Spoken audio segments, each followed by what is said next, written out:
Hello friends, আশা করি তোমরা সবাই খুব ভালো আছো। আমি আজকে আবার নতুন একটা রেসিপি নিয়ে হাজির হয়েছি, যেটা হলো সুজির মিষ্টি। খুব সহজ পদ্ধতিতে বানানো যায়, খুব বেশি সময়ও লাগে না, বেশি উপকরণও লাগে না, খুব সুন্দর খেতেও হয়। শুধু কি কি লাগবে আমরা ভিডিওটা একটু দেখুন। এখানে লাগবে সুজি। আমি এখানে 1 কাপ সুজি নিয়েছি। এই সুজিটা আপনারা আর একটু বেশিও নিতে পারেন। আর লাগবে, যে মাপে সুজি নিয়েছি সেই মাপের 1.5 কাপ। এটা 1 কাপ সুজি নিয়েছি, এখানে আমি 1.5 কাপের মতো ময়দা নিয়েছি, আর নিয়েছি 1 কাপ চিনি। আর লাগবে একটু খাবার সোডা। খাবার সোডাটা কিন্তু বেশি দেব না, বেশি দিলে কিন্তু ভেঙে যাবে। আমি জাস্ট একটুখানি খাবার সোডা দেব। আপনারা দেখুন আমি কিভাবে বানাচ্ছি, দেখুন। আমি এবার সুজিটা নিয়ে নিলাম, আর ময়দাটা ওর মধ্যে দিয়ে দিলাম, আর দিলাম চিনি। চিনিটা যদি খুব মোটা মোটা দানা হয় তাহলে আপনারা চিনিটা একটু মিক্সিতে গ্রাইন্ড করে তারপরে দেবেন। আর যদি চিনিটা খুব একটু কম দানা হয় তাহলে করার দরকার নেই। আপনারা এরপর এটাখানি খাবার সোডা দেবো একটুখানি। এরপর এটাকে আমি সুন্দর করে মাখবো, আর দেবো এর মধ্যে একটু সাদা তেল।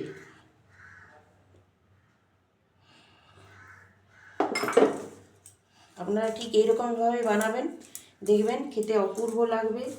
বেশি সময় লাগে না, একদম সময় লাগে না।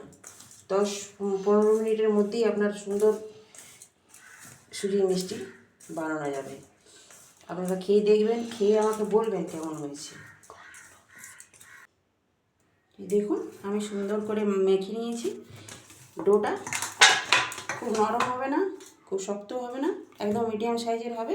হাতে একটু আঠা আঠা হবে, কিন্তু একটু করে ময়দা দিয়ে দিয়ে এরকমভাবে পাকাবেন। এই যে ঠিক এরকমভাবে, যে যেরকমভাবে শেপে বানাবেন। আমি একটু লম্বা লম্বা পাকালাম, আপনারা গোল গোল পাকাতে পারেন। এইরকম, ঠিক এইরকম দেখতে হবে জিনিসটা। আপনারা পুরো ভিডিওটা একটু ফলো করুন, তাহলে বুঝতে পারবেন। এই যে ঠিক এরকমভাবে একটু হাতে ময়দা দিয়ে দিয়ে পাকাতে হবে, তা না হাতে লেগে লেগে যাবে। তো চিনি আছে, সুজি আছে, তো ওই জন্য একটু লেগে লেগে যাবে। আপনারা ভালো করে দেখুন। দেখুন আমি ঠিক এরকমভাবে পাকি নিয়েছি, একটু করে এই ময়দা ছড়ি ছড়ি পাকি নিয়েছি। চিনি আছে তো ওই জন্য হাতে লেগে যাচ্ছে, কিন্তু একটু ময়দা দিয়ে পাকাবেন, হাতে লাগবে না। একটু ময়দা দিয়ে পাকালাম, হাতে লাগছে না। এবার আমি কড়াতে তেল দেব। গরম হলে কড়াতে আমি তেল দেব।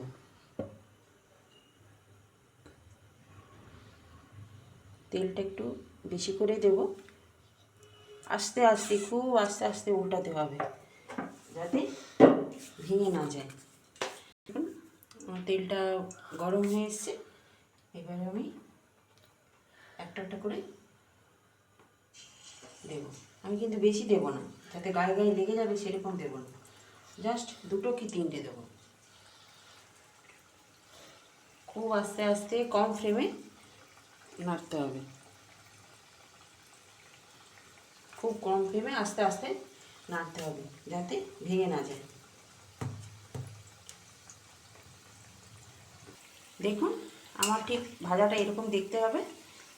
গ্যাসের ফ্লেমে আমি কিন্তু লোতে রেখেছি, একদম লোতে রেখে এরকম করে খুন্তি দিয়ে একটু চেপে চেপে ভাজবো, ভেতরে যাতে কাঁচা না থেকে যায়। খেয়ে একবার করে, খালি একবার খেয়ে দেখবেন, অসাধারণ খেতে হয় মিষ্টি। এটা সুজির মিষ্টি, পরিমাণটাই হচ্ছে আসল। এই পরিমাণটা যদি একদম ঠিকঠাক হয়, মিষ্টির একদম ঠিকঠাক হবে, তা নাহলে ভেঙে যাবে। 1 কাপ সুজিতে 1.5 কাপ ময়দা আর 1 কাপ চিনি, ব্যাস। ঠিক এই একই পদ্ধতিতে আমি বাকি সবকটা এরকমভাবে ভেজে নেব।